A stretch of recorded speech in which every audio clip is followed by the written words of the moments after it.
ازيكم يا حبايبي؟ عاملين ايه؟ وحشتوني. كل سنه وانتم طيبين. دي بقى لحمه ضاني، هنعملها بطريقه جميله جدا، ولا هنسلقها ولا هنعمل فيها حاجه. هنا جبت الكبه بتاعتنا، حطيت فيها طماطمايه وبصلايه وجميع انواع التوابل وليمونه، ماشي، ونقطتين خل. كل التوابل اللي عندك حطيها، ملح، فلفل، روزميري، كل التوابل. ودي معلقه كركم. هضربهم مع بعض كده واحطهم على اللحم واوريكم هنعمل احلى لحمه. بص بقى، ريحتها جميلة جدا. حطها كلها على اللحمة دي. لحمة ضاني، ممكن تتعمل بأي نوع لحمة، مش لازم يعني لحمة ضاني. اللحمة اللي انت تبقي حباها اعملي بيها، بس انا حبيت بس عشان ايه اقول لكم دي ايه. هندعكهم كلهم في قلب بعضيهم وهنبيتهم في التلاجة قبلها بليلة عشان تبقى طعمها جميل. ودي عظم، انا كان جايبة لحمة وشفتها، دول هنعمل بيهم شوربة.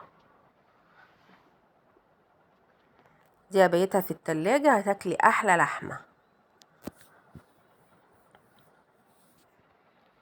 بالتتبيله، ريحتها تجنن.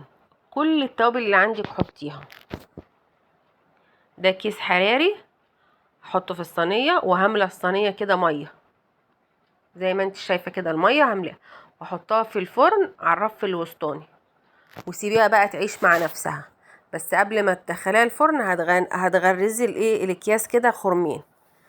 هنا انا بعمل التغذيه عشان هعمل جنبها ايه، شويه فاصوليا بيضه. وهنا الصلصه.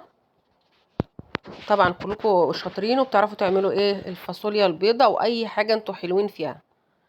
هنا اتسبكت، هدلق عليها الفاصوليا.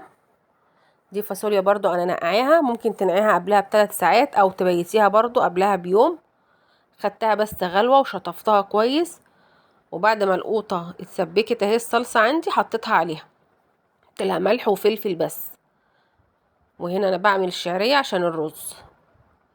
حاجات سهلة كده وجميلة جنب اللحمة، يعني ما تعقديش امورك، كله هيبقى معاكي شغال. سيبها تسبك خالص على نار واطيه. بص بقى، اللحمه دايبه دايبه دايبه، طبعا الميه ما بقاش فيها ميه خالص، واللحمه دايبه دوب.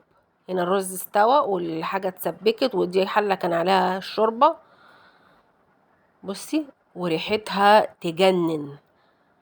بص اللحمه مستويه خالص، دايبه دايبه دايبه. تغيير